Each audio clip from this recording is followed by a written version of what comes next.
Biak bat 2011 urtean sortu zen Altsasun eta irabazi asmorik gabeko elkarte bat gara. Animaliengan dugun maitasunatik sortu zen eta gizartean dauden arazo desberdinei erantzuteko asmoz.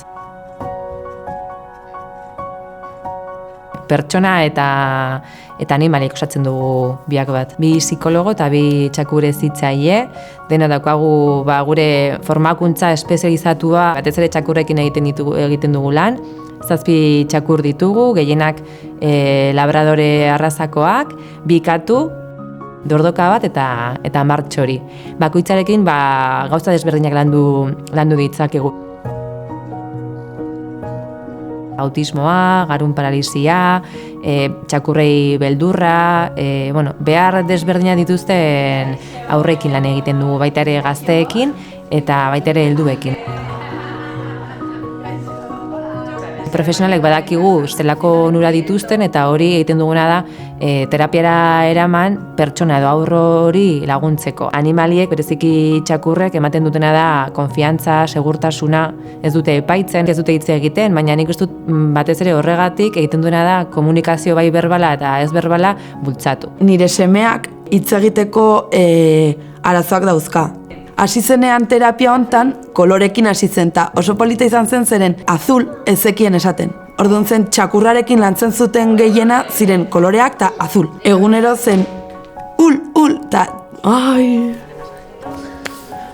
Azkenean lortu zuen azul esaten.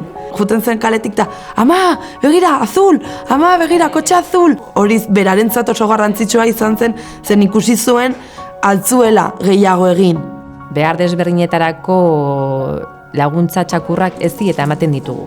Deno nahi dugu autonomoak izan eta txakurrak lagundu aldute autonomia hori handitzen. Berezitasuna da animaliak daudela terapia horietan. Sortzen den terapiarako klima edo egoera oso berezia da. Zaitasun bat lantzera doaz, daukaten arazoa lantzera doaz, baina horrela ez dute terapia moduan ikusten. Beraientzat, beraien lagunak dira eta beraien lagunekin jolastera doaz. Terapiako zati bat da txakurra garbitzea, txakurrari janaria ematea, txakurrari ura jartzea. Orduan hori beraientzat baita da, azkenean garbitasuna, autonomia pixka bat beraientzat baita proba dezatela. Behintzat proba egin beste terapia modu bat, azken finean da terapia, baina txakurra dagoenez jolas modu bat da. Gizarteak onartzea txakurrei edo animaliek asko dutela jasotzeko, baina baita ere emateko animalien ongizatetik abiatuta gizartearen ongizatea bultzatzea eta jendeak hori ulertzea eta normalizatzea.